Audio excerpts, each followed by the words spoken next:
Bonjour à toutes et à tous, on se retrouve pour la dernière partie de nos vidéos sur les fonctions en Arduino.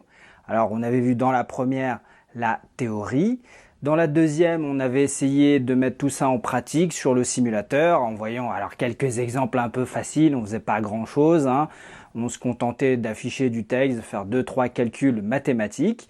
Eh bien, dans cette dernière partie, je vous propose une application concrète, quelque chose qu'on pourrait charger dans une vraie carte Arduino. On va tout simplement faire du code Morse. Et on va voir ensemble bien, que sans les fonctions, ça serait très compliqué, très fastidieux de mettre tout ça en place. Allez, on se retrouve tout de suite sur le simulateur. Donc voilà, on se retrouve sur la simulation. Alors pour les nouveaux qui nous rejoignent, bienvenue à vous. N'hésitez pas à aller checker la vidéo qui s'affiche sur votre écran où on explique un petit peu comment mettre en place ce simulateur. Alors c'est gratuit, c'est en ligne, mais ça marche pas avec tous les navigateurs apparemment. Alors n'hésitez pas à en tester plusieurs jusqu'à trouver celui qui marchera avec votre système. Alors voilà, donc on est dans une nouvelle simulation. Alors comme d'habitude, on va venir cliquer sur cette carte de prototypage. On va appuyer sur supprime du clavier. Et puis on va aller dans les composants, dans le kit Arduino de base. Alors je vais agrandir ça un petit peu plus. Et puis tout simplement, on va venir chercher la petite carte Arduino qu'on va venir poser ici. Voilà.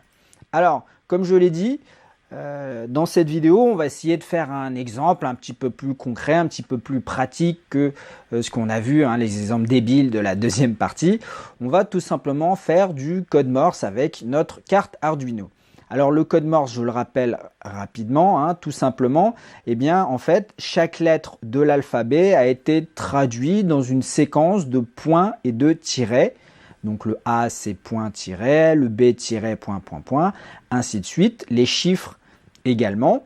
Et puis pour transmettre, pour jouer, pour afficher ce code Morse, on va traditionnellement utiliser soit du son avec des bips plus ou moins longs pour représenter les points et les tirets, ou on va utiliser une source de lumière ponctuelle. On peut faire du code Morse lumineux et c'est ce qu'on va faire aujourd'hui dans notre petite vidéo avec notre carte Arduino. Hop, voilà. Alors ce qui suit, ce sont des petits conseils, bien sûr. Après, vous les suivez, vous ne les suivez pas, vous faites exactement comme vous voulez. Alors, je dirais quand on commence un projet, il ne faut surtout pas partir bille en tête dans l'éditeur de code et taper du texte, taper du code, en disant ouais là je vais faire un tableau, là je vais faire une fonction. À mon sens, le code en fait c'est ce qu'on va faire en dernier dans le projet parce que on n'a pour l'instant aucune idée de la façon dont va fonctionner notre projet. Je dirais la première chose à faire, c'est d'abord de bien définir le projet. C'est-à-dire être capable de l'expliquer en quelques mots à quelqu'un d'autre. Ici, ce qu'on veut faire, c'est qu'on veut transcrire automatiquement des lettres de l'alphabet latin en équivalent dans l'alphabet Morse et puis l'afficher au moyen d'une source lumineuse grâce à notre carte Arduino. Donc, dit encore plus simplement, on veut faire du code Morse lumineux avec la carte Arduino. Alors, c'est important de bien définir son projet au début, même si par la suite ça peut évoluer. Peut-être qu'un jour on utilisera tous les alphabets possibles dans notre projet. Mais pour l'instant, on part sur une base simple, solide. On veut faire du code Morse. Deuxième chose, on va se demander est-ce que notre projet est réalisable d'un point de vue pratique, d'un point de vue réel, d'un point de vue électronique.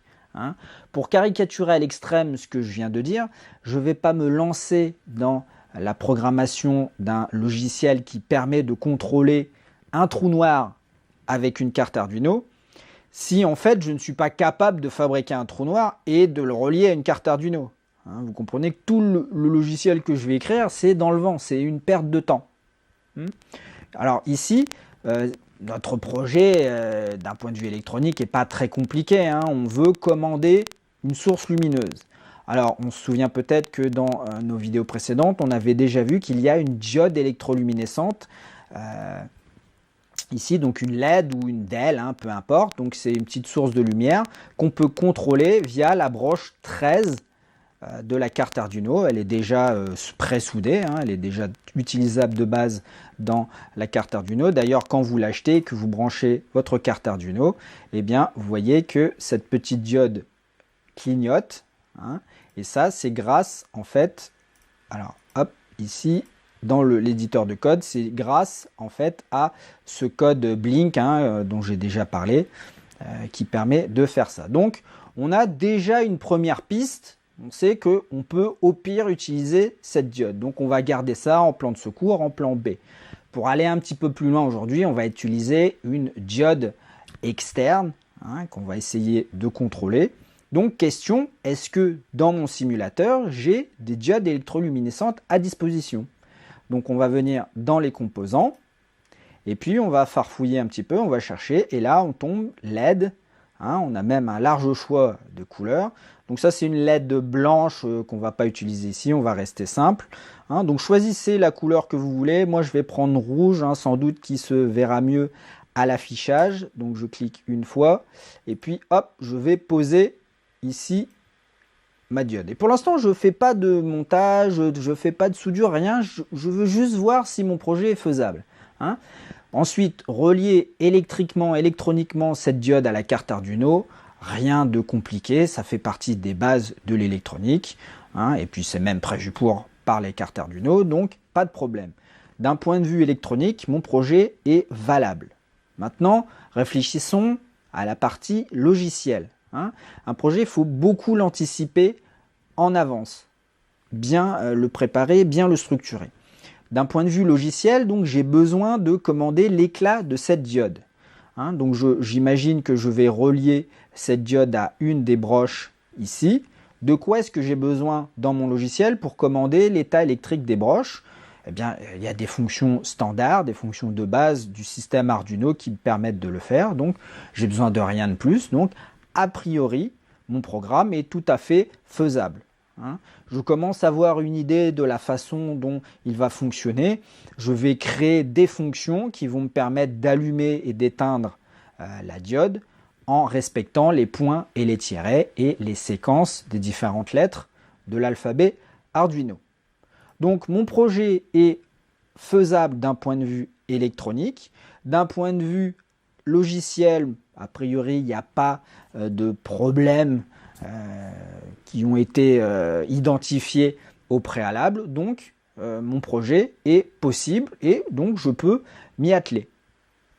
Donc maintenant, en premier lieu, je vais réaliser la partie électronique, la partie réelle. Hein. Si ça ne marche pas, la partie physique ne marche pas, il y a peu de chances que je puisse rattraper le coup avec la partie logicielle. Donc c'est très important d'être très soigneux et d'être très attentif à ce qu'on fait pour d'abord éviter la casse de matériel et puis pour être sûr que le projet va être finalisé.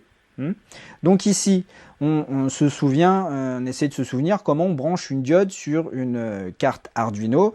Alors pour ça, on va consulter la littérature. Ici, on a une petite représentation schématique d'une diode électroluminescente. Et ce schéma nous rappelle que eh bien, le courant peut traverser la diode si il part de la cathode et passe à travers il part de l'anode pour aller vers la cathode. À ce moment-là, la diode est passante et en plus, elle va émettre de la lumière. Voilà. Donc, sur notre petite diode, on a une anode et une cathode qui sont écrits là. Donc, bon, c'est un peu écrit au-dessus parce que c'est caché par le curseur de ma souris. Je l'ai un petit peu agrandi pour qu'on le voit mieux. Hein.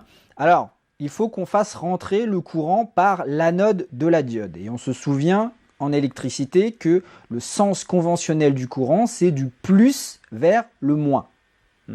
Donc, le plus sur une carte Arduino, ça va être 3,3 volts ou 5 volts. Ici, on va prendre 5 volts, donc le plus, qu'on va venir relier à l'anode de notre diode. Et puis, on part de la cathode et on va aller vers le moins, donc GND, ground, ou la masse, en français, le moins, l'équivalent moins, sur une pile. Toc, et on fait ça. Alors si on veut, on peut essayer de tourner un petit peu la diode. Alors je l'ai trop tourné. Toc, ici. Ça change rien, c'est juste pour pas que les fils se croisent, mais ça pose pas de souci. Voilà. Alors quand on fait de l'électronique, il faut s'inquiéter de deux choses principalement. La tension électrique et le courant électrique. Ici, la tension électrique va être de 5 volts aux bornes de notre diode, donc ce qui est suffisant pour qu'elle s'allume. Et le courant électrique, par contre, ici, va être beaucoup trop important avec ce montage. Si je lance la simulation, vous allez voir qu'il y a cette petite étoile, ce petit éclat qui nous dit qu'il y a un problème.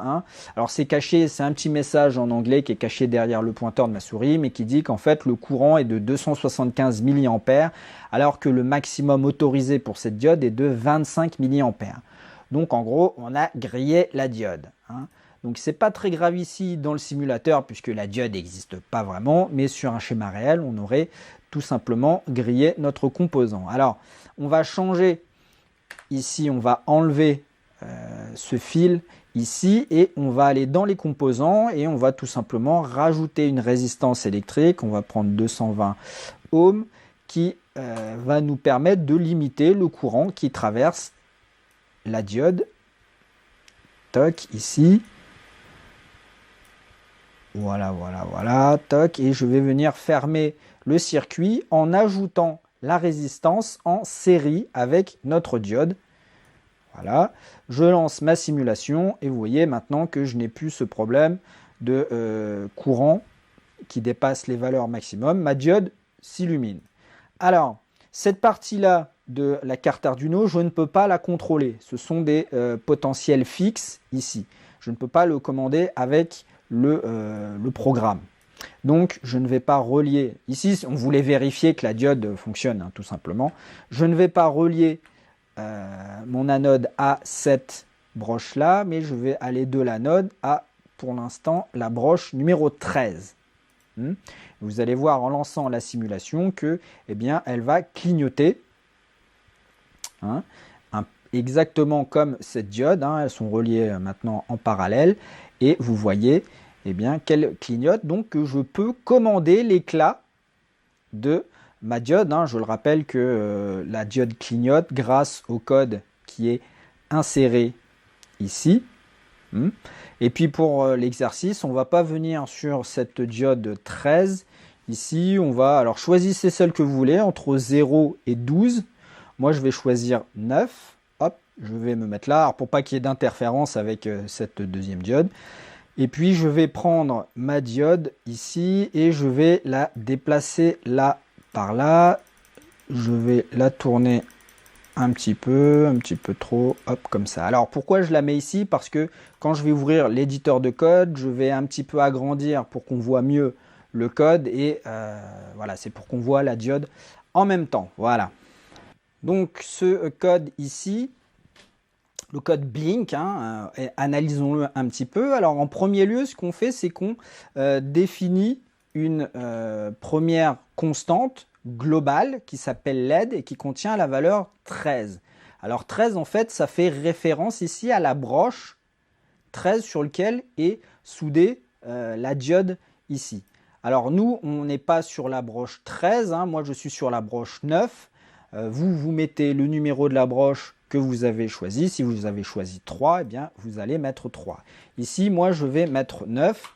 Alors, vous voyez l'intérêt de ces constantes globales, c'est que LED, en fait, représente la diode et que maintenant, dans toutes les fonctions où je vais vouloir manipuler la diode, je vais utiliser LED pour son numéro de broche.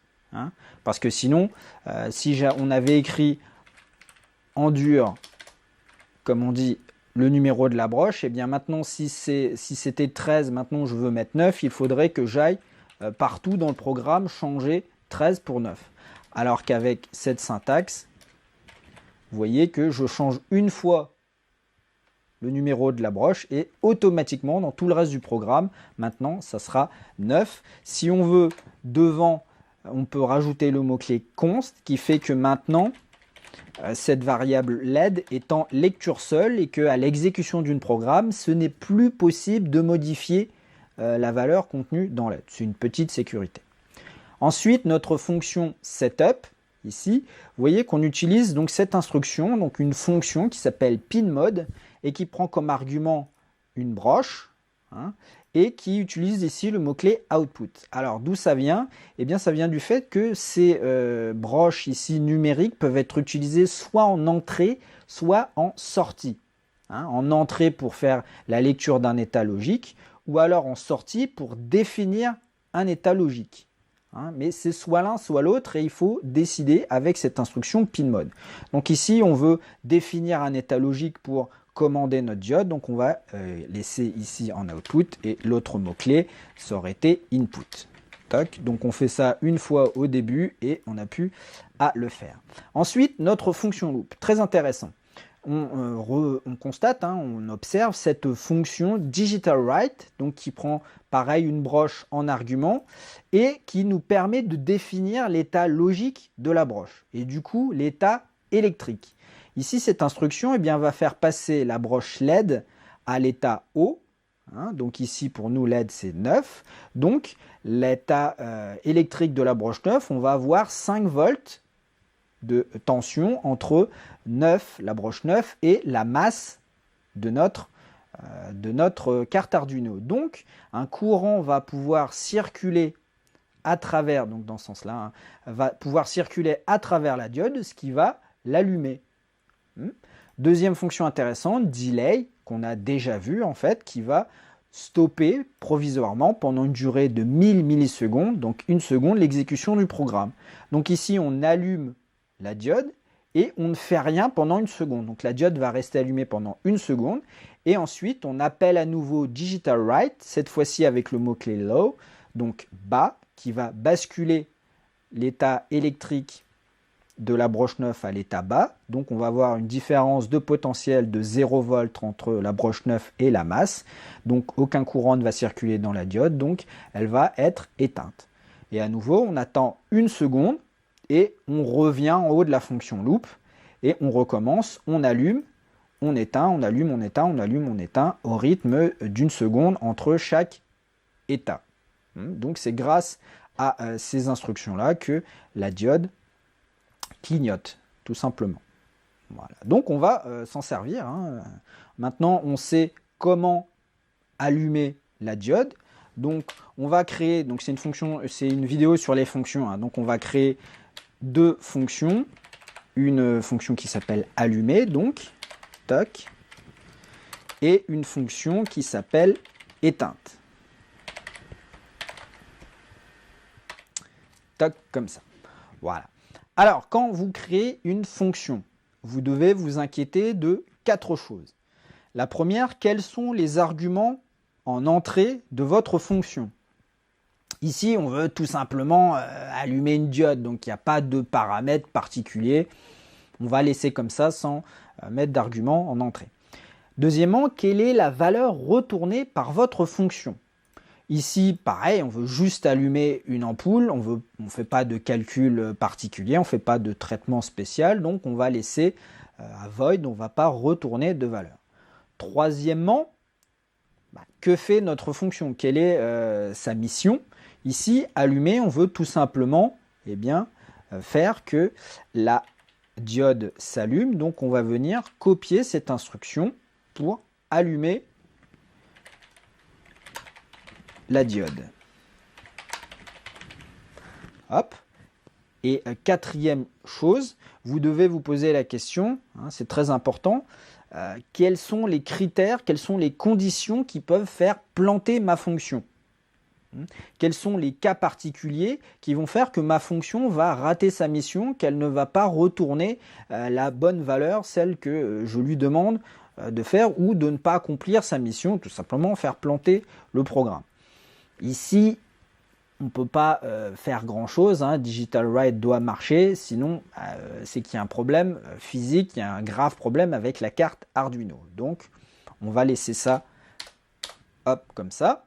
Et donc, on passe à la fonction éteinte. Et pareil, de la même façon, on va venir copier ici, hop, et on va mettre le mot-clé low. Alors, quelque chose qui est très important, j'ai peut-être pas insisté assez, faites très attention à la casse, hein, c'est-à-dire, est-ce que les mots, les lettres sont en majuscule ou en minuscule? Ici, low en grand avec toutes les lettres en majuscule, ce n'est pas du tout la même chose que low en petit, comme ça, ou même comme ça. Hein. Il faut scrupuleusement respecter la syntaxe des choses. Hein. Je l'ai déjà dit, LED comme ça avec un petit L, ce n'est pas du tout la même variable que LED avec un grand L. Voilà. Hop, donc ici, on éteint la diode. Voilà, donc on a nos deux premières fonctions qui vont nous permettre d'allumer et d'éteindre la diode. Donc, deuxième étape, et bien maintenant, on veut créer des points et des tirets. Alors pour ça, rien de plus simple, hein, on va créer à nouveau deux fonctions. Hein, une fonction qui s'appelle point, ici, et une fonction qui s'appelle tiret. Hop, j'ai oublié les parenthèses ici. Alors le point, donc on va, alors première question, quelles sont les variables en entrée? A priori, on ne sait pas pour l'instant, ça dépend de notre set. Quelles sont les valeurs retournées? Bon, pareil, hein, on fait que allumer une ampoule, on n'a pas vraiment besoin de valeur de retour. On pourrait retourner un type booléen pour dire que tout s'est bien passé, mais ici, on ne va pas compliquer plus notre fonction.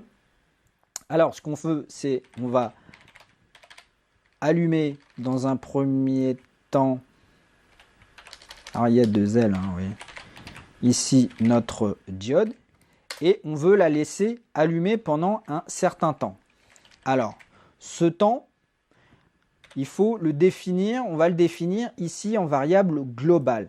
Je vais créer donc une variable en lecture seule, type entière, qui s'appelle tempo, qui va en fait servir à donner la cadence à mon code morse. Si le code morse va se jouer rapidement ou lentement. En fait, ici, je définis, hein, on définit, alors en fait, non, tout simplement, voilà, c'est la cadence du code morse.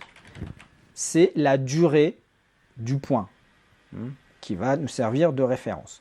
Donc ici, delay, je vais, alors c'est un E, ici, je veux garder, hein, ma diode allumée pendant une durée tempo qui va représenter le point.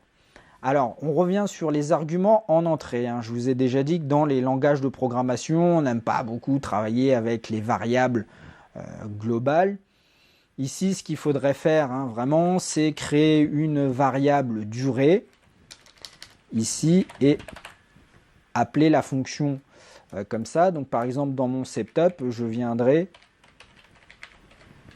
Alors, je viendrai utiliser ma fonction point comme ça. Donc en argument, je mets tempo qui est passé dans la variable temporaire durée et qui crée une durée, un délai, un retard, qui va utiliser en argument de ma fonction delay, pardon, avec la durée. Voilà. Et même si on veut, pour économiser une variable, on ferait un passage par référence, hein, qui fait que, eh bien, on irait directement lire la variable tempo. Mais du coup, autant lire directement la variable tempo. Hein. En Arduino, on ne gagne pas grand-chose à travailler comme ça. Donc, je vais enlever, pour que ça soit plus simple, cet argument. Et puis, on va venir lire directement. De toute façon, tempo est en lecture seule et je ne fais que la lire. Je ne la modifie pas. Donc, on va garder ça comme ça. Voilà, petite parenthèse sur la question des arguments et des variables globales.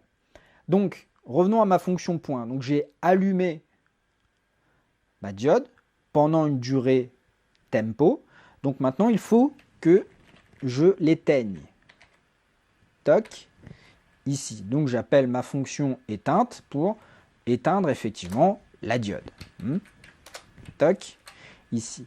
Et puis, en fait, vous voyez, donc si je reviens sur le code Morse, donc on avait dit des points et des tirets, mais en fait il y a un petit espace, un petit blanc entre le point et les tirets, parce que si on joue le point et tout de suite le tiret, en fait ça ferait un gros tiret. Hein, donc il faut laisser un petit peu d'air entre les différents points et tirets. Hein, et c'est ce qui est écrit ici en 2, la règle 2, l'espacement entre deux éléments d'une même lettre est égal à un point. Donc l'espace blanc ici doit être d'une durée d'un point. Donc dans ma fonction point, je vais rajouter à nouveau une fonction delay d'une durée tempo qui ici représente eh bien, l'espace blanc. Voilà. Je vais faire la même chose. Je vais donc copier ici mon texte. Alors j'ai toujours des soucis avec ma souris. Toc, je vais venir rajouter tout ça dans ma fonction tiret. Hein, alors, donc le tiret doit être plus long que le point, et donc c'est la règle numéro 1 ici, un tiret est égal à 3 points. Donc tout simplement, ici dans mon delay, je vais multiplier tempo par 3. Alors on pourrait optimiser ça, hein, puisque le calcul on va le faire à chaque fois, on pourrait créer une nouvelle variable qui vaudrait 3 fois tempo, et on ferait le calcul une fois pour toutes, c'est pas très important ici. Donc voilà, on a créé nos fonctions point et tiret. Alors comment on s'en sert? Eh bien je vais aller dans le setup. Alors je vais effacer ça d'abord. Hein, on ne va pas se servir du loop dans cette... enfin pas tout de suite en tout cas. Hop, voilà. Donc je viens dans mon setup, après pin mode, et je vais faire point ici et tiret ici. Alors la cadence du code, alors c'est voilà, du code Morse en millisecondes. Hop, voilà, donc on est prêt. Allons-y. Je lance donc le point et le tiret. Donc ici, on a fait un A hein, qui était point tiret. Si on veut faire un C par exemple, on doit faire tiret point. Donc je vais venir ici et rajouter un tiret, point.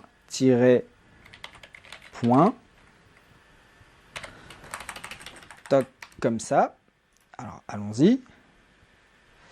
Qu'est-ce que j'ai oublié? Ah oui, bien sûr, erreur classique. Le point, virgule, toc. Donc tiret, point. Voilà, vous voyez, finalement, c'est pas très compliqué hein, de faire du Morse avec la carte Arduino. J'ai pas coupé la simulation. Alors, c'est pas très pratique d'utiliser tiret-point. Moi, ce que je veux, en fait, c'est taper des lettres directement.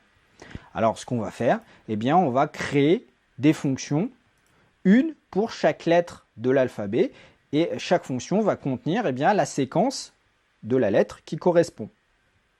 Hop.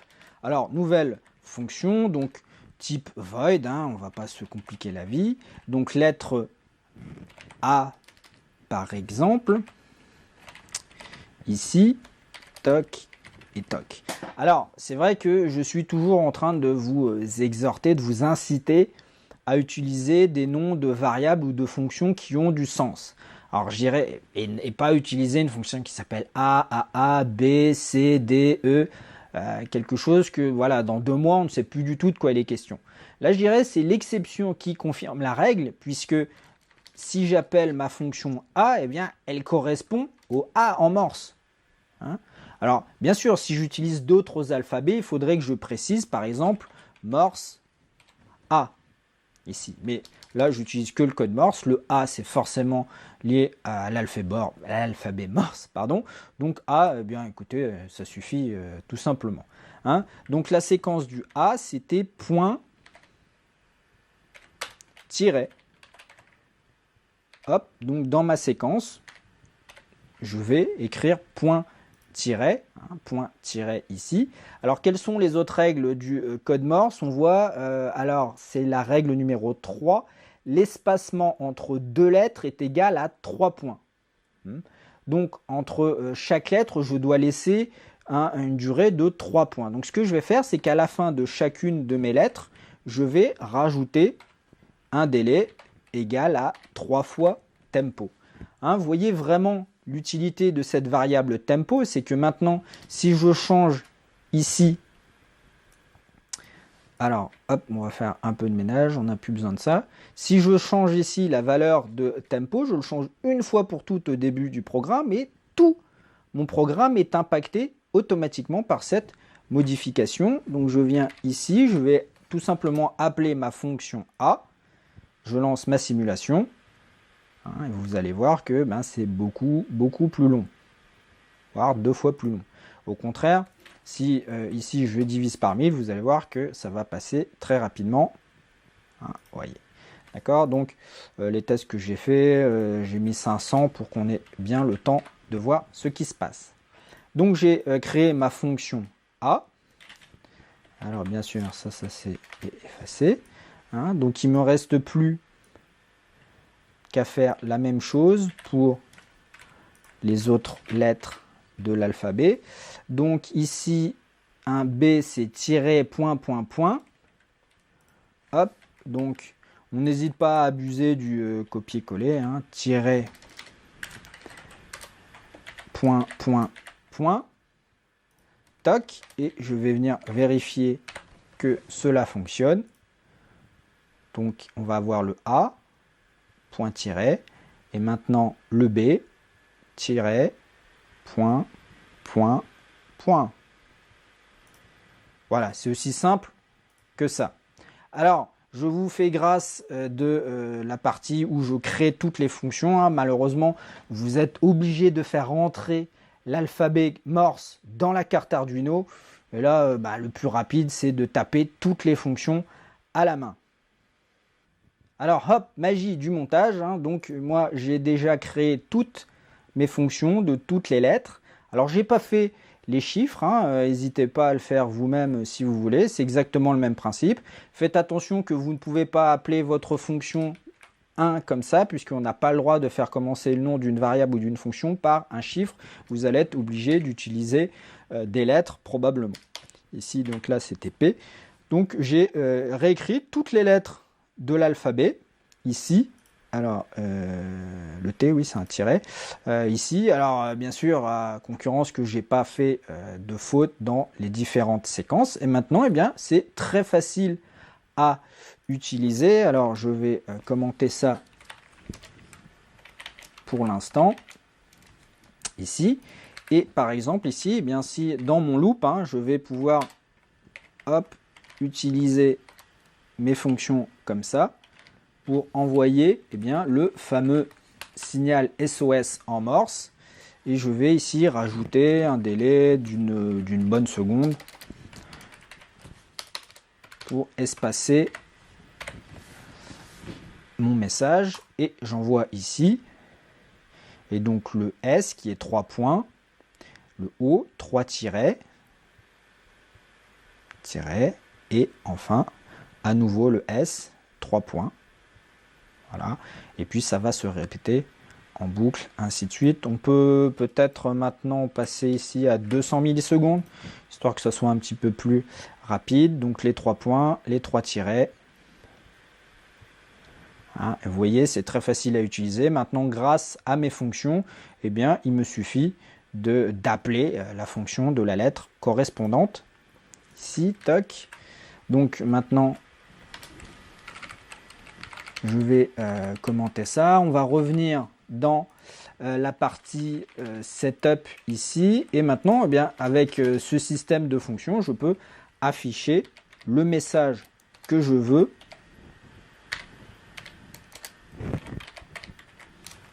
avec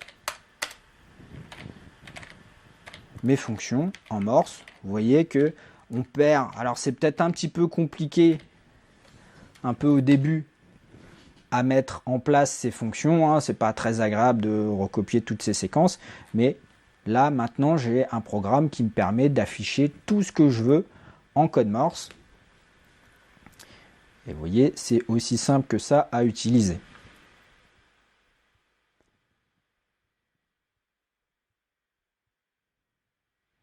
Alors, c'est pas optimum, bien sûr.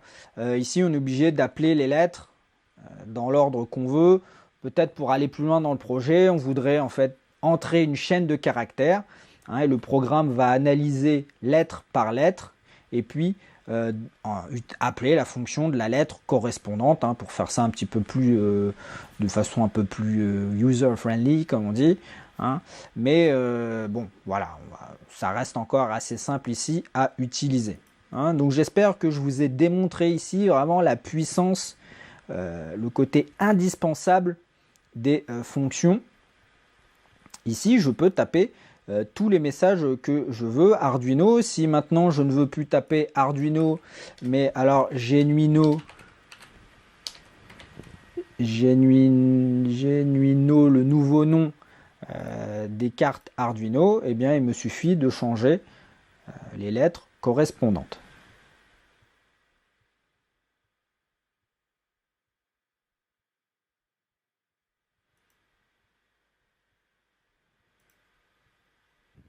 Alors à titre d'exemple, eh bien, je vous ai fait un deuxième programme que je vais mettre aussi dans les descriptions de la vidéo. Hein. Vous pouvez retrouver tout ça déjà à disposition.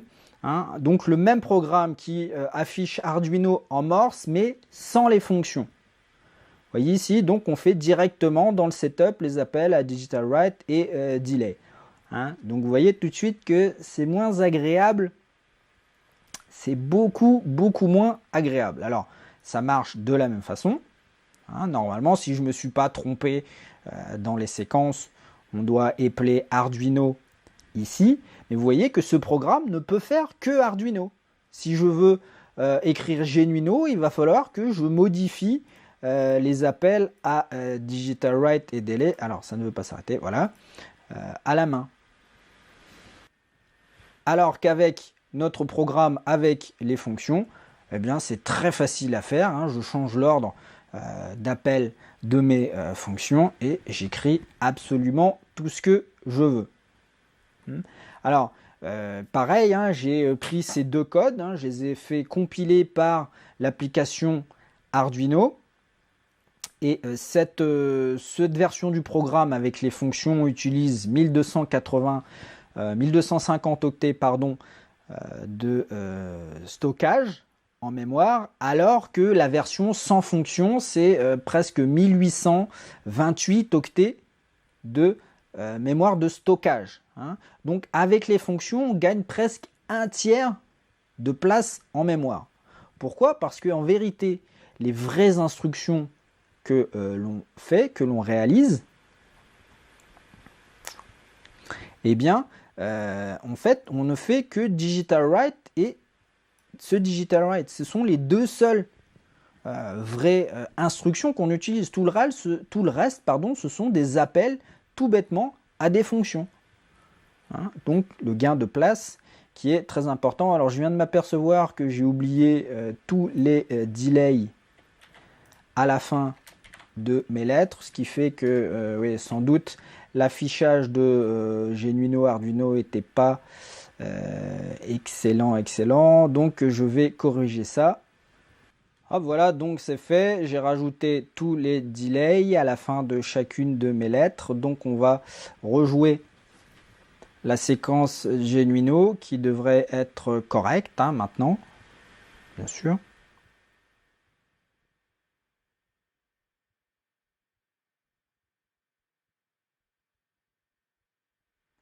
Effectivement, ça a l'air mieux. Et si on revient sur Arduino, ici,